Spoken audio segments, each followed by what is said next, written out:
विभो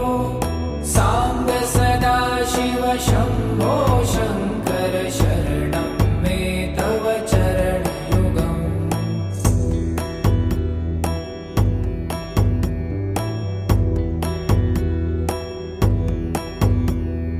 सत्यं ज्ञानमनन्तं ब्रह्मे ते लक्षणलक्षितभो